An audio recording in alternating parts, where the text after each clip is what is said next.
En manchette cette semaine, la Fondation Santé Papineau annonce son tournoi de golf, l'Ami de l'entraide à nouvelle directrice générale et on nous ouvre les portes de l'hôpital de Papineau. Bonne émission!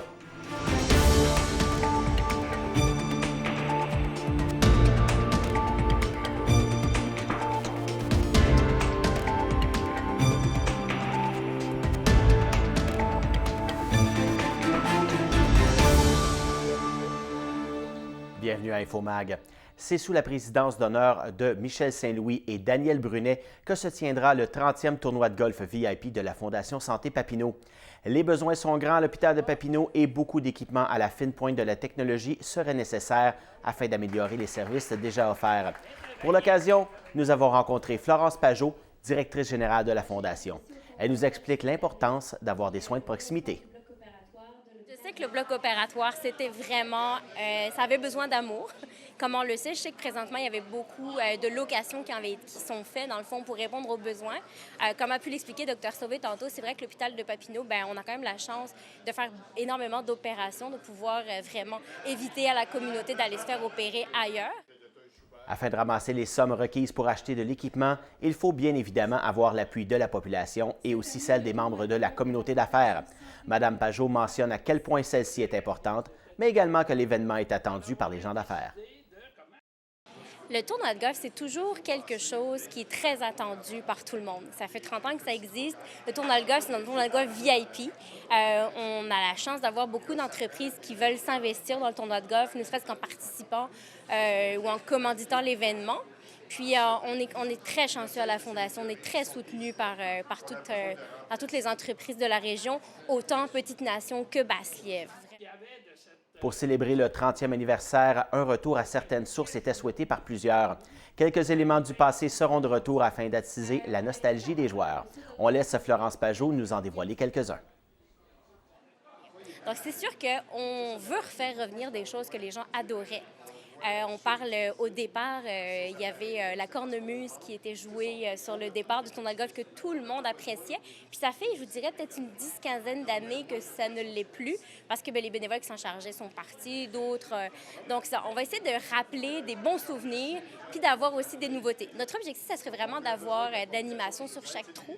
Ça, on est pas mal déjà bookés, je vous dirais. Là. Les gens répondent bien à ça. Tout le monde veut faire partie du 30e. C'est genre un gros événement. C'est donc le 5 juin prochain au Club de golf de Buckingham qu'aura lieu le 30e tournoi de golf VIP de la Fondation Santé Papineau. Pour plus de détails et pour s'inscrire, consultez le site Internet de la Fondation au fondationsantédepapineau.ca. Après le départ de Nathalie Saint-Amour au début de 2020, l'Ami de l'entraide se retrouvait sans directrice générale. C'est alors qu'Anne Mercier a pris les rênes de cet organisme qui fournit de la nourriture à beaucoup de gens dans la région. Nous avons rencontré dans nos studios celle qui n'est à la tête de l'organisme que depuis 2 semaines à peine. Nous lui avons demandé pourquoi elle avait choisi cet emploi. Il y a plusieurs années, il y a plus de 25 ans, j'étais au Centre actuel. Je retrouve, je vous dirais, une partie de ma clientèle. On dirait que je reviens un petit peu aux sources au niveau du communautaire. J'avais le choix, j'avais d'autres offres, mais ça, c'est venu me chercher, c'est la mission. Dans le fond, c'est la mission qui est venue me chercher. Cette fameuse mission, Anne Mercier l'a bien à cœur. Évidemment, il existe des moyens de la bonifier et d'améliorer les services. Voici donc sa vision de la mission principale de l'Ami de l'entraide. Donc, notre mission, nous, c'est vraiment que les gens mangent à leur faim. C'est du dépannage alimentaire, c'est de l'urgence aussi alimentaire. Donc, ça, c'est notre base. C'est sûr qu'après ça, on ajoute, il y a des objectifs, on ajoute l'éducation, des choses comme ça, mais dans le fond, la base, là, c'est ça. Depuis son arrivée en poste récemment, Anne Mercier a pu constater l'ampleur que l'organisme pouvait avoir sur la communauté. Selon elle, il faut absolument que l'organisme soit le plus vivant et dynamique possible, tellement l'importance pour ceux qui en bénéficient est grand. C'est un organisme qui est pivot, que c'est un organisme qu'il continue de vivre. Puis c'est un organisme qui est vivant de toute façon. Il est vivant de par ses services, de par les gens avec qui on travaille. Une équipe de travail formidable, de travailleurs, un bon CA aussi qui est impliqué, qui veut. Donc, puis naturellement, ben, les gens qui viennent chercher les services, ça, c'est quelque chose. De les voir partir en disant « Mais mon doux, c'est beaucoup, merci, merci de faire ça pour nous, mais c'est notre job, là. On le fait plus avec notre cœur qu'avec notre tête, là, mais on est là pour ça. » L'hôpital de Papineau, situé à Buckingham, ouvrait ses portes jeudi dernier afin de rencontrer de potentiels nouveaux membres pour leur équipe. La pénurie de personnel se fait sentir un peu partout dans le réseau de la santé de l'Outaouais et force les administrateurs à faire des pieds et des mains afin de combler les manques qui sont parfois criants dans certaines régions. Nous avons été à la rencontre de Nadine Courchaine, agente de gestion de personnel pour le CIS de l'Outaouais. Donc, la tenue des journées portes ouvertes aujourd'hui, bien, ça nous permet ça permet aux gens de venir nous rencontrer, poser des questions sur les besoins de main-d'œuvre qu'on a. Qu'est-ce que ça prend comme formation pour accéder aux emplois qu'on a ici au CIS de l'Outaouais, les conditions de travail, les salaires. Donc, on est vraiment là pour répondre aux questions. Puis les gens ont aussi la possibilité aujourd'hui de faire la visite de l'hôpital de Papineau pour vraiment voir là, comment ça se passe sur le terrain, aller voir à l'étage les unités de soins, voir vraiment le quotidien des gens ici à l'hôpital de Papineau. Le CIS de l'Outaouais couvre un large territoire, tant urbain que rural. Il est donc facile d'offrir des choix de vie aux nouveaux employés provenant de d'autres régions. Étant donné les manques partout dans le réseau, peu importe où la personne voudra travailler, une place l'attend. Cependant, quelques-uns restent à convaincre lorsqu'il s'agit de demeurer plus loin des grands centres. Mme Courchaine nous énumère ici quelques avantages de la vie en région. Il y a une certaine proximité. Les équipes sont plus petites, les gens s'entraident, un esprit peut-être des fois un petit peu plus de famille que dans les plus grands centres. Donc, c'est sûr qu'au niveau de la région, soit de Papineau, Petite-Nation, bien, c'est sûr que c'est différent que de travailler dans un grand centre, un grand hôpital. Donc, c'est sûr que ça dépend de ce que les gens recherchent comme milieu de travail. Donc, il y en a vraiment pour tous les goûts. Si quelqu'un cherche quelque chose, un mode de vie plus urbain, le CIS de l'Outaouais offre cette possibilité-là. Si quelqu'un cherche à travailler plus dans un endroit où les activités de plein air ou quoi que ce soit, bien, c'est sûr qu'on a cette possibilité-là. On a vraiment le meilleur des deux mondes. Une situation critique a maintenant cours à l'hôpital du Pontiac qui empêche le département d'obstétrique de fonctionner. Plusieurs options s'offrent au CIS de l'Outaouais afin de recruter, dont le recrutement à l'international. Chaque année, un objectif de recrutement est déterminé. Voici donc les modalités de recrutement international pour 2020. Le recrutement à l'international, c'est une option qu'on utilise. On travaille beaucoup avec Recrutement Santé Québec, donc on a un mandat à chaque année avec eux pour le recrutement d'infirmières à l'international. Donc cette année, on a un mandat de recrutement de 89 infirmières, pour ça, et ça pour toute l'année. Donc c'est sûr qu'on les accueille durant l'année, donc ils n'arrivent pas tous en même temps. C'est des dossiers qui demandent beaucoup de temps. Il y a un délai aussi de traitement, donc ils ne peuvent pas arriver du jour au lendemain. On a quand même des normes à suivre au niveau de l'immigration. Mais c'est sûr que le recrutement international, c'est une option qu'on doit envisager là, pour le futur. Pour plus de détails ou pour postuler au CIS de l'Outaouais, rendez-vous sur le site Internet beauboulot.ca. Pour sa 4e édition, le Festival d'humour de Gatineau annonçait un tout nouveau volet anglophone, Laugh Ottawa-Gatineau. Les organisateurs étaient fiers d'annoncer que l'humoriste ontarien Jerry D et ses invités seraient des nôtres les 3 et 4 juillet prochains au Théâtre du Casino du Lac-Lémy. Nous avons rencontré un des cofondateurs du festival, Marc-Antoine Massicotte, qui nous parle des conséquences des nombreux festivals d'humour. En fait, ça crée, je pense qu'au contraire, ça crée un circuit d'événements auxquels les humoristes aiment participer.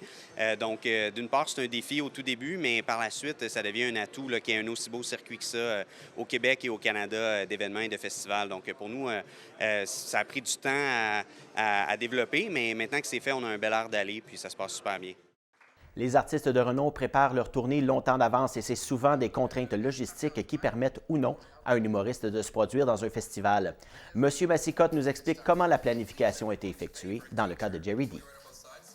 Ça s'est bien passé. En fait, il fallait simplement mettre le temps de notre côté, c'est-à-dire que ça a pris environ 12 à 18 mois d'avance qu'on devait s'y prendre afin de booker la tournée. Donc, Jerry D avait une tournée pan-canadienne qui se déroulait de la Colombie-Britannique jusqu'aux provinces atlantiques.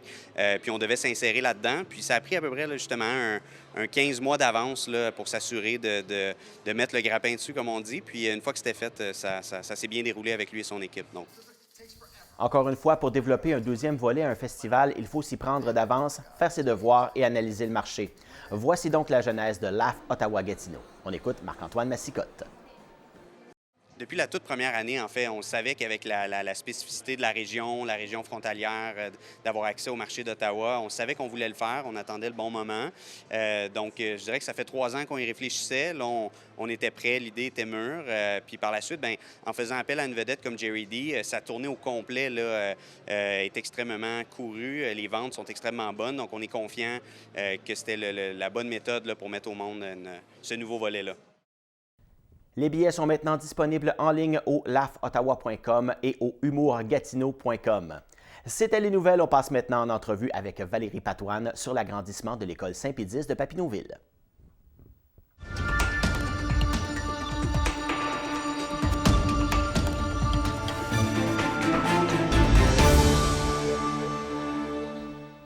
En 2020, l'éducation est importante et les écoles débordent. Il faut donc agrandir. On en parle avec Valérie Patoine sur le sujet de l'agrandissement de l'école Saint-Pédis à Papineauville. Donc, vous êtes, en plus d'être une maman, vous avez un autre chapeau aussi, celui de chargé de projet à la SADC. Oui. Donc, vous avez travaillé sur ce projet-là en tant que professionnel. Exactement. Je porte les 2 chapeaux. Donc, j'ai pu travailler en tant que professionnel sur le dossier de l'agrandissement de l'école pour rapatrier toutes les données nécessaires là, au bien fondé de notre demande. Et l'étude a révélé quoi? L'étude a révélé qu'il y avait vraiment un manque flagrant d'espace déjà pour les élèves. Je vais vous donner un exemple. Les jeunes doivent traverser à la municipalité quand ils ont besoin de orthopédagogie, psychologie ou autres services comme ça, hygiéniste dentaire. Donc, les locaux ne sont pas suffisants présentement pour donner le service aux jeunes. Et en plus, nous, on a vécu l'indice de défavorisation qu'on appelle à l'école a augmenté. Donc, il est passé de 6 à 9. Ça veut dire qu'on est un milieu plus défavorisé qu'on l'était, ce qui implique qu'il y a moins de jeunes par classe. Ce qui fait que déjà avec un espace réduit, en plus, on ne peut pas mettre autant de jeunes qu'on mettait avant à cause de cet indice-là. Donc, on est passé de combien de capacité à combien avec cette défavorisation-là? Bien, pour faire une moyenne, parce que ça dépend des niveaux, je vous dirais à peu près de 22 à 25 par classe à 20 à 18 par classe. Donc, la capacité totale de l'école a diminué aussi. A diminué, si on se fie aux chiffres que j'ai pu voir sur le site de la Commission scolaire du Cœur-des-Vallées, c'est 135 élèves. Est-ce que c'est encore le cas? Présentement, oui, il y a 135 élèves, mais il y en a 8 qui ont été relocalisés, dont mon garçon, d'où mon chapeau de maman, qui a été relocalisé à l'école de Montebello en raison d'indice de défavorisation. Et donc, avec ces données-là, on peut voir que il y a besoin d'amour aussi. Les écoles sont relativement vieilles et il y a besoin d'agrandissement. Pourquoi alors faire un comité pour défendre ce droit, cette option-là, ce droit-là, j'allais dire, à l'éducation? Aujourd'hui, en 2020, est-ce que ça ne devrait pas être logique? Bien, on a senti le besoin de se mobiliser. C'est une belle mobilisation citoyenne qui a eu lieu à Papineauville pour défendre notre école, défendre le droit de nos enfants de fréquenter leur école du territoire. On est totalement conscient qu'il y a un sentiment d'appartenance qui vient avec la fréquentation de notre école de quartier. Et pour nous, le comité, c'était très, très, très important. Les études démontrent aussi qu'un jeune qui crée un sentiment fort d'appartenance avec son école a plus de chances plus tard de revenir comme citoyen dans sa municipalité. Donc, on sait déjà qu'il y a environ 25 des jeunes seulement qui reviennent après leurs études, mais il faut se donner les chances gagnantes pour qu'ils reviennent et favoriser le milieu socio-économique. Et puis aussi, on sait que la population s'accroît, il y a plusieurs projets aussi de construction de maisons. Et là, on ne peut pas offrir une école parce que l'école est pleine. C'est bien ça qu'on comprend. Exactement. Donc, on a aussi ce problème-là dans sa planification stratégique. Papineauville a un développement de son territoire et il y a dans les prochaines années 300 nouvelles portes qui vont rouvrir, donc un potentiel de 300 nouvelles familles. Mais déjà, on est à pleine capacité, donc on se dit comment on peut attirer des nouvelles familles si on leur dit, bien, ton enfant ne fréquentera pas l'école du quartier. Donc, ça fait partie de la problématique aussi, là. Donc, ils vont pouvoir aller dans une école à côté et puis, donc, la famille va potentiellement dire, on va aller choisir, exemple, donner Montebello plutôt que Papineauville. Exactement. C'est ça. Et ça a un impact aussi, par exemple, le jeune qui fait du sport, avec de développer ce sentiment-là d'appartenance. L'été, quand il y a du soccer, par exemple, là, il n'est plus avec les mêmes amis s'il n'est pas à l'école, à la même école pendant l'année scolaire. Donc, tout ce lien-là, nous, on y croit. On croit que c'est vraiment important. Et qui devez-vous convaincre pour réussir à avoir... Est-ce que c'est le ministre de l'Éducation? Est-ce que c'est les députés locaux? Est-ce que c'est tout le monde? Oui, ben oui, c'est tout le monde. Je pense qu'il faut convaincre tout le monde du bien fondé de notre mobilisation, incluant évidemment le politique. C'est un incontournable, là. On doit aussi convaincre le politique parce qu'il y a un budget, on le sait, on a une tarte à se séparer. Donc, nous, on veut se positionner. Vous voulez avoir votre bout de la tarte, finalement. On veut notre bout de la tarte, mais on pense qu'on le mérite. Et là, avec les nouvelles dispositions de la loi 40, il y a des facilités pour les parents à aller changer leur enfant d'école. Donc, on pourrait prendre un enfant de Papineauville, le parent travaille dans le coin de Hall, au gouvernement par exemple, et ça va permettre facilement d'aller dans une autre école, qui est probablement déjà pleine aussi. Est-ce que ça vous inquiète, ces nouvelles dispositions-là? Bien, oui, c'est sûr que c'est inquiétant. Par contre, à Papineauville, on a le plein d'emplois. Donc, la majorité des citoyens de Papineauville travaillent à moins de 15 minutes de la municipalité. Donc, on n'a pas nécessairement la problématique de dire, bien, les gens qui vont aller à Hall ou vraiment s'éloigner puis amener leur enfant dans une nouvelle école de ce genre-là. Mais avec 300 nouvelles portes qui vont ouvrir, c'est sûr que le besoin est là, même si quelques parents feraient ce choix-là de ne pas fréquenter l'école de quartier. Bon, on vous souhaite que vous soyez entendus, que vos démarches soient approuvées, que vous ayez votre nouvel agrandissement pour les temps prochains. Merci beaucoup, Valérie Patoine, d'avoir été avec nous. Merci de m'avoir écouté. Et nous, on s'en va avec la chronique sport et François Croteau.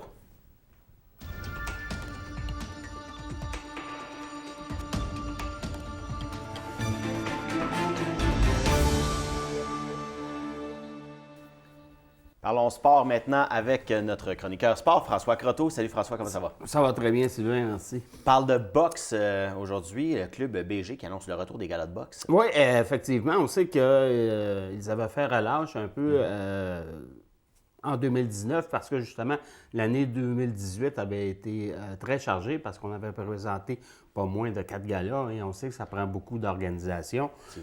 Surtout que souvent, les boxeurs se désistent presque à la dernière minute.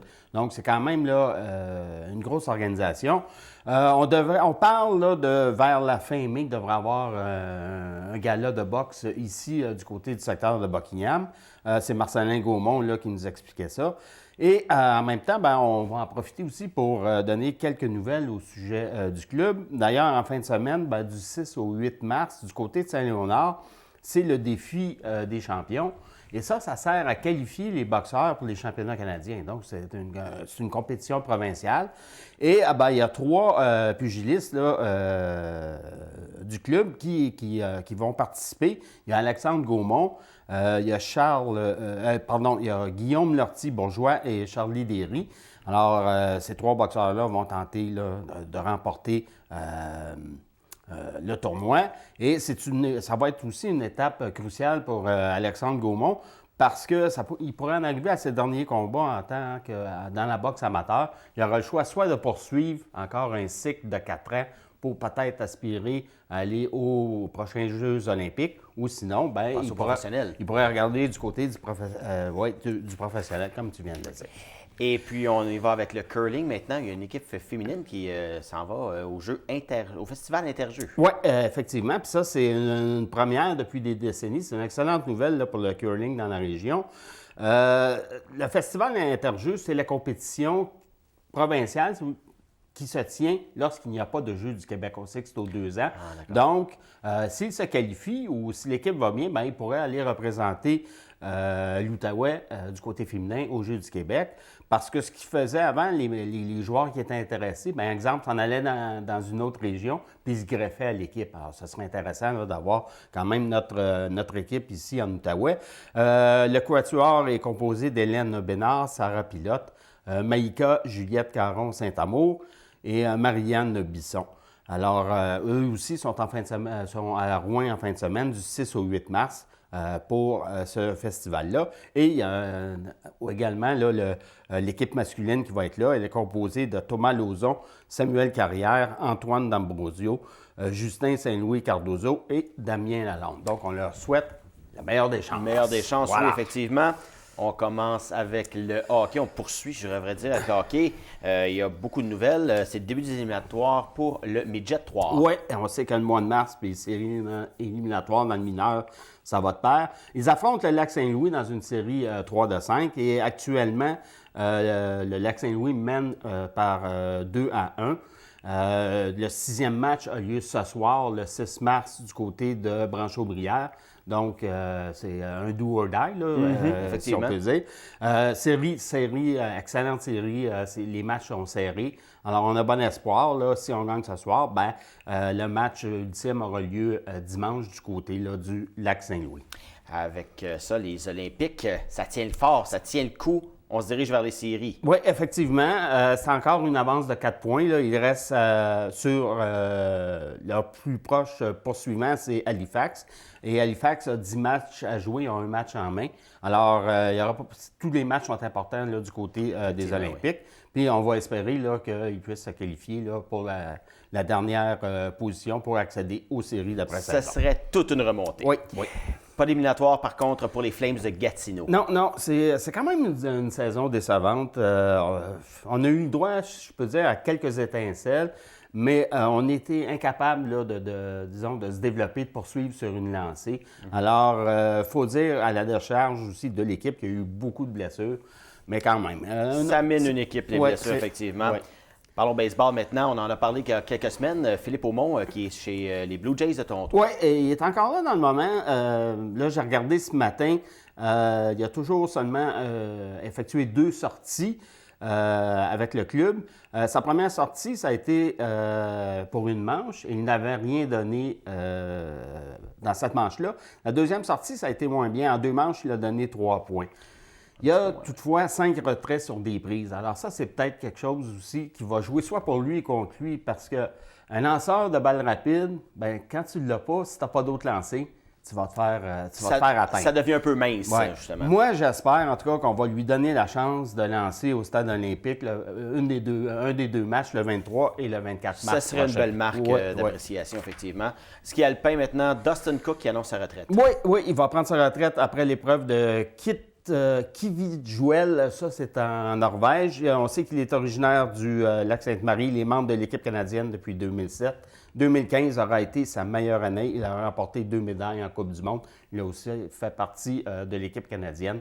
Alors, on lui souhaite une bonne retraite. Une bonne retraite, oui, bien méritée. Merci François d'avoir été là encore une fois cette semaine. Nous, on se dirige vers la chronique Loisirs.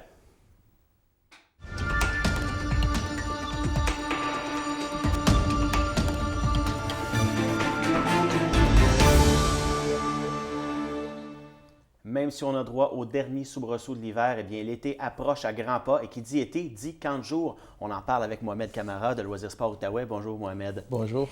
On a une pénurie de personnel, on le sait, partout, dans tous les domaines et aussi dans le domaine des animateurs de camp de jour. Et là, on veut valoriser cette profession-là. Comment on le fait? Comment on s'y prend? C'est pas difficile. En fait, on peut juste s'imaginer un camp de jour, une ville sans camp de jour.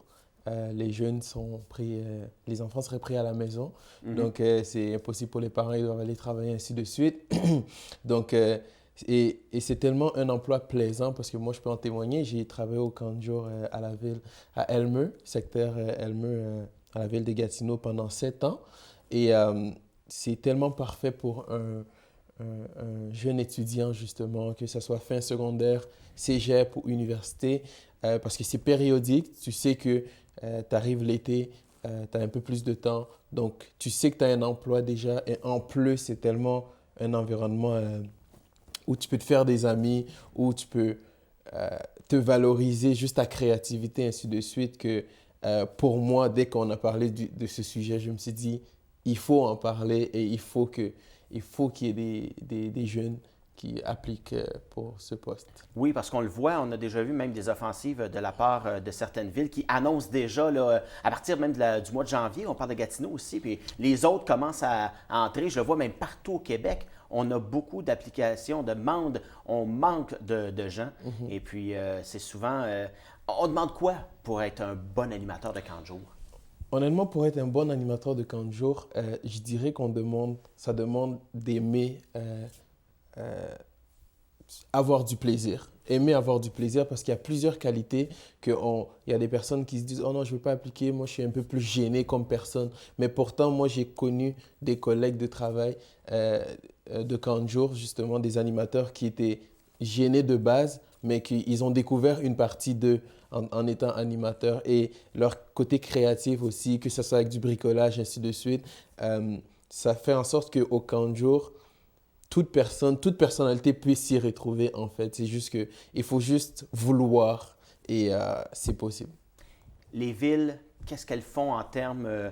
est-ce que ça va être du salaire? Est-ce que ça va être des conditions de travail un peu plus gagnantes pour attirer les jeunes? Parce qu'on sait qu'ici, on a aussi le gouvernement qui vient attirer beaucoup de jeunes avec des salaires qui sont très intéressants. En effet. Donc, je pense que c'est vraiment l'expérience aussi que le jeune peut avoir. Et ceux qui ont travaillé là, ils peuvent vraiment en témoigner, dans le sens où tu as l'opportunité d'avancer aussi. Tu commences animateur, tu peux monter niveau adjoint, niveau coordonnateur, et ainsi de suite. Et en tant que ce soit un futur prof à l'école ou que tu sois juste en administration des affaires ou que tu sois juste dans toute autre chose qui n'a aucun lien avec justement des jeunes, tu apprends. Au camp de jour, que ce soit juste ton côté social, ton côté entre gens, que ce soit parce que tu dois apprendre à collaborer avec d'autres animateurs, tu dois apprendre à gérer des jeunes, donc tu développes des capacités. En tant que futur parent, tu développes des capacités. Il y a plusieurs techniques que tu apprends et le rôle, le modèle que tu es pour les jeunes, comment tu leur marques. Encore aujourd'hui, je peux arriver au McDonald's, je peux voir des jeunes que j'ai eu au camp de jour à ma première année qui sont rendus à 15-16 ans et la façon dont tu leur marques, c'est vraiment quelque chose qu'ils te voient comme un modèle. Et ça, c'est quelque chose qui est motivant et qui inspire à continuer. Ton nom de camp de jour, c'était quoi? C'était Donatello.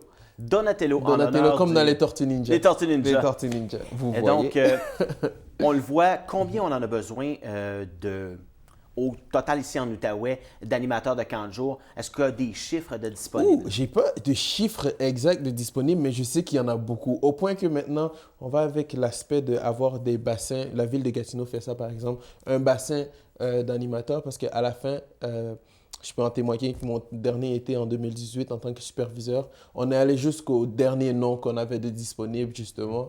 Donc, avec la compétition dans la région des employeurs, c'est pour ça que les villes se prennent déjà d'avance. En ce moment, je sais que Buckingham recrute Ville de Gatineau, Saint-André, Avelin, Papineau, Tursault, Val-des-Bois, Ripon. Donc, pour ceux qui sont intéressés, ils peuvent communiquer avec leur municipalité et donner des informations directement ou directement avec Loisirs Sport Outaouais et nous, on peut les diriger. Bien, merci beaucoup, Mohamed Camara. On souhaite qu'on en trouve des animateurs de camp de jour. Et bien, c'est la fin de l'émission. Je vous rappelle qu'il faut dimanche avant c'est l'heure, le 8 mars, et comme c'est la journée de la femme, j'aimerais remercier le grand travail, le merveilleux travail de ma collègue, la femme qui est derrière l'émission Infobag, Jeanne-Sophie. Merci beaucoup. Et nous, on se revoit la semaine prochaine avec un autre Infobag. Merci.